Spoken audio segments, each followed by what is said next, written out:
Je ne suis pas un chasseur de fantômes, je suis simplement un explorateur en quête de vérité. Il y a 5 ans, j'ai exploré ce fort en pleine nuit. Et ce soir-là, il s'est passé quelque chose de vraiment spécial. J'ai été accompagné de ma fille et d'une amie, Loana pour la citer.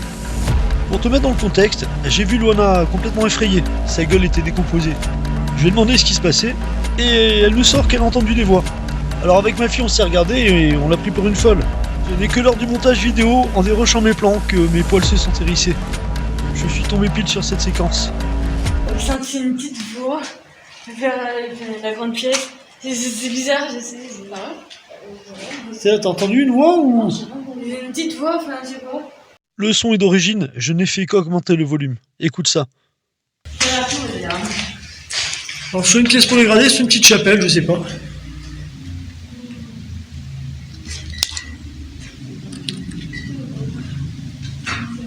Il est pas très grand celui-là. Non, Qu'est-ce qu'il y a?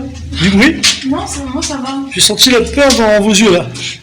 J'ai donc décidé, 5 ans après, de retourner sur les lieux afin d'élucider le mystère.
Ce qu'elle avait. Elle m'a dit qu'elle avait entendu des voix. Et à ce moment-là, j'ai pris pour une folle. Et ouais, c'était exactement à cet endroit. C'est-à-dire qu'on a fait 3 mètres de là à là, quoi. Et c'est à cet endroit-là, ici, là, qu'elle m'a dit qu'elle avait entendu des voix. Je pense que ça joue ici, là. Alors déjà, première analyse, là, je vois qu'il y a un truc qui est vraiment bizarre, c'est que c'est caverneux, il n'y a pas d'écho. Il n'y a vraiment pas d'écho. C'est sourd. Pas de résonance. Ce qui m'intrigue énormément aussi, c'est qu'elle a entendu et que moi j'ai rien entendu. Ça se sont entendus sur l'enregistrement. Vraiment intriguant, c'est ce manque d'écho. Comme si les sons étaient étouffés par les murs. L'hypothèse que je m'étais faite, c'est le fait que, j'ai appris que certains matériaux pourraient renfermer des ondes. Le son étant une onde, il se peut que de temps en temps, des ondes soient libérées. Donc. Eh bien, c'est totalement faux. La Stone Tape Theory. Cette théorie, appelée en français la théorie de l'enregistrement sur pierre, a été popularisée dans les années 70. L'idée est que certains matériaux géologiques comme la pierre peuvent agir sur une bande magnétique, comme une cassette audio. Ils enregistreraient l'énergie émotionnelle intense ou les sons émis lors d'événements traumatiques ou répétitifs. Les matériaux clés sont le quartz, souvent cité car utilisé dans les technologies comme les puces électroniques et les oscillateurs, l'oxyde de fer, présent dans certaines roches. C'est le même composant que sur les bandes magnétiques des cassettes. L'eau, les nappes phréatiques souterraines sont souvent suspectées de conduire ou de stocker cette énergie. Selon cette théorie, la pierre ne sait pas qu'elle enregistre, c'est une empreinte résiduelle. La libération du son, la voix que tu entends, se ferait sous certaines conditions atmosphériques ou serait déclenchée par la présence d'une personne ayant une certaine sensibilité énergétique. La réalité scientifique.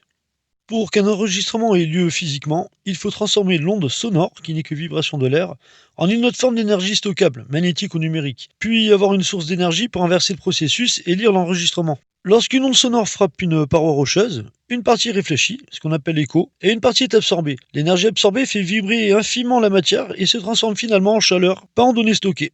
Même si la roche contenait de la magnétite alignée, il n'existe pas de mécanisme naturel connu, comme une tête de lecture de magnétophone par exemple, pour lire cette empreinte et faire vibrer l'air à nouveau pour recréer une voix audible. Ici, nous sommes dans un fort taillé dans la roche, donc des explications acoustiques naturelles sont souvent responsables de voix désincarnées.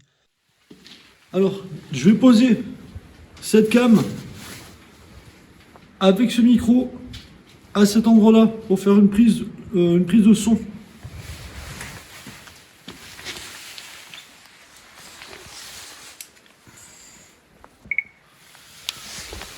On pose le micro par ici.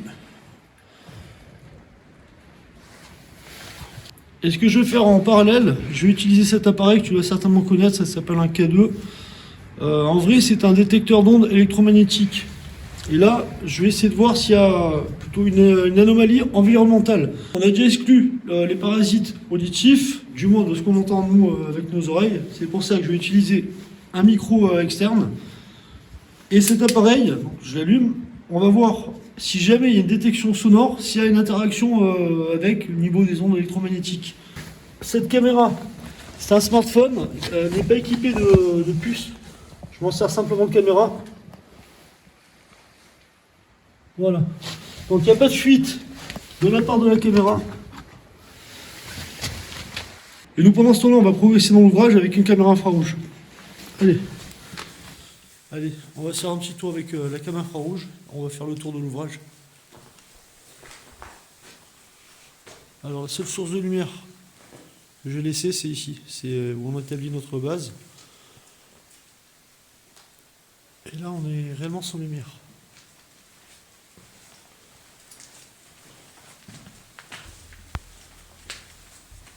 Spikey aussi n'a pas d'éclairage. On est dans le noir total.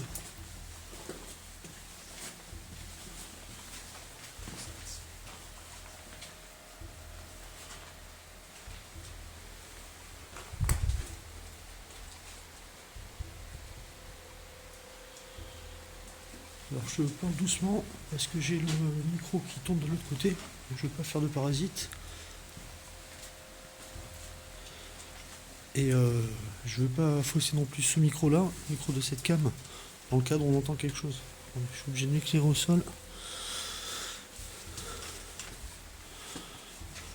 Juste pour pas me foutre en l'air.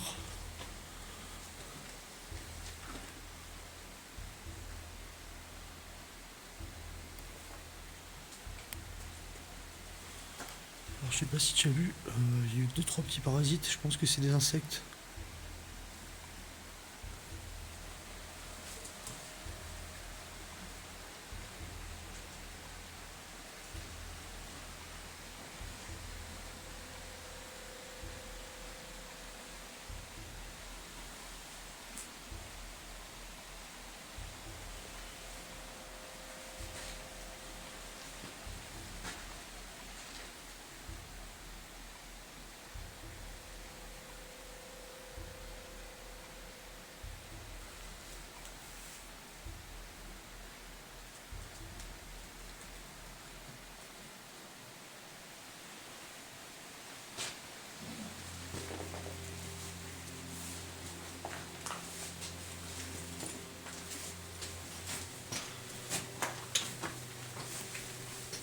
Je vais t'entendre mettre au sol avec la cam, parce que je vois vraiment pas où je fous les pieds. Et je sais qu'il y a une barre métallique en travers quelque part.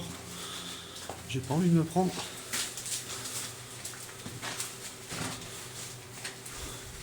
Comment je progresse? Elle est là d'abord.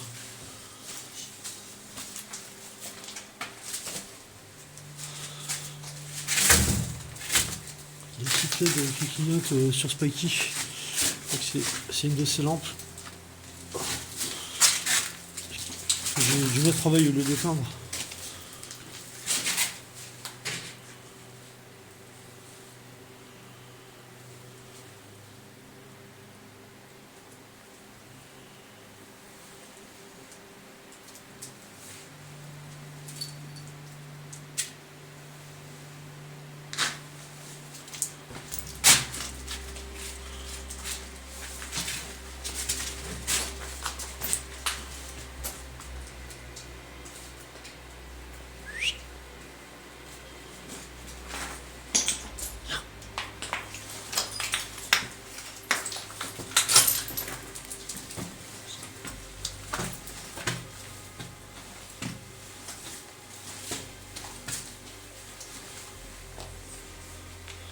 Alors ça c'est chaud, hein, parce que là je suis à tâtons là. Parce que le seul repère que j'ai pour avancer c'est la cam. Et c'est pas évident parce que je dois cadrer et en même temps je vois pas où je fous les pieds.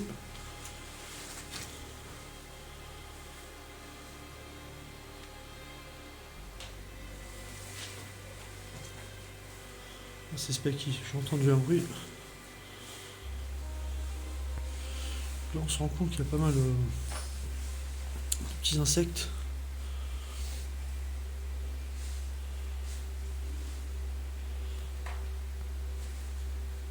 Alors là je sais pas si t'as entendu, il y a un bruit.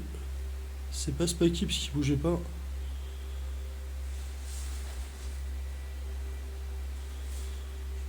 J'ai ma petite idée, je pense que c'est peut-être des gouttes d'eau qui tombent. Ce qui peut expliquer, je sais pas si t'as fait gaffe, tout à l'heure quand je suis rentré, il y a pas mal de petits trous dans la terre. Ces petits trous sont causés par la condensation, donc il y a des petites gouttes sur le dessus. Et en tombant dans la terre, ça fait ces petits trous.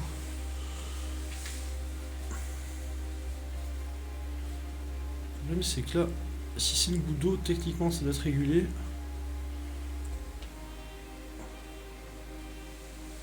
Et là, je l'entends pas. Spaki, il est à l'affût. Il a la queue droite. Ça, j'aime pas trop. Quand il est comme ça, alors soit il est concentré sur Louis, soit il a vu quelque chose.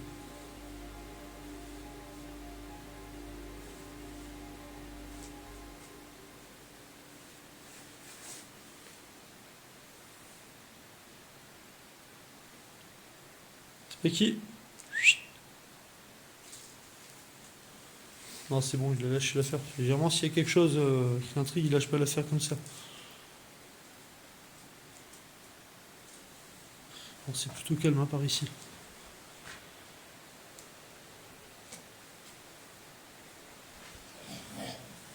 Qu'est-ce qu'il y a?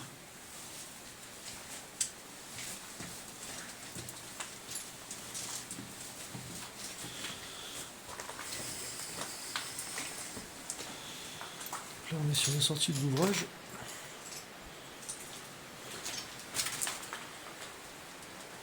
Alors, les deux reflets que tu vois, je crois que c'est les catadioptres sur les barrières de sécurité.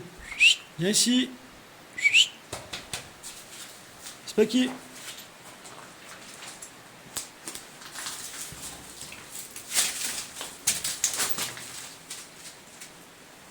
Je veux pas qu'il sorte parce qu'il y a la route plus loin. Les pieds sont là.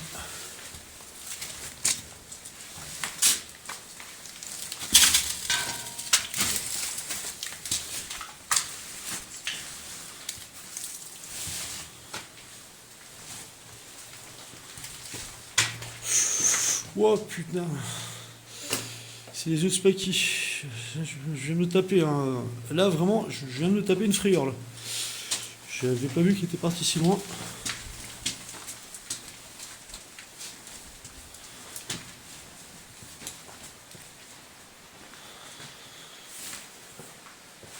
C'est plutôt calme.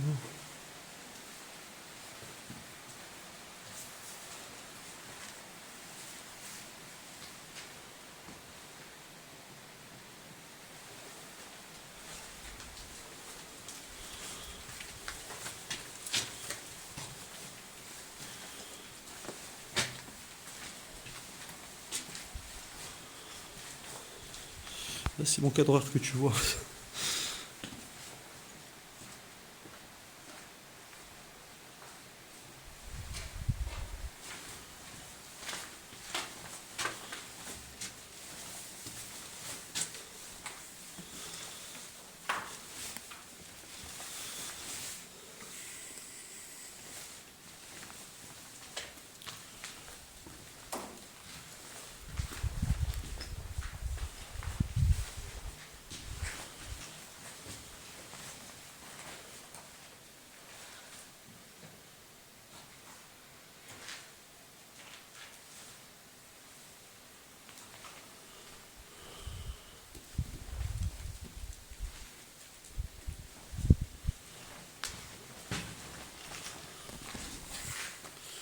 pour l'instant, RS.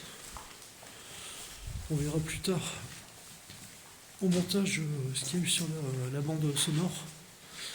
Il y a une vue directe sur le K2. Donc j'ai pu noter qu'il y a en visuel des petits parasites comme des insectes. En sonore, j'ai pu noter au fond un bruit de goutte d'eau. Je vais essayer de trouver cette goutte d'eau pour en avoir la certitude, mais je pense que ça peut rajouter un parasite sonore. Et là, pour l'instant, je sais pas grand chose. Il n'y a que la bande sonore qui pourra me dire si on réentend ces voix, ou du moins ce qui semble être des voix.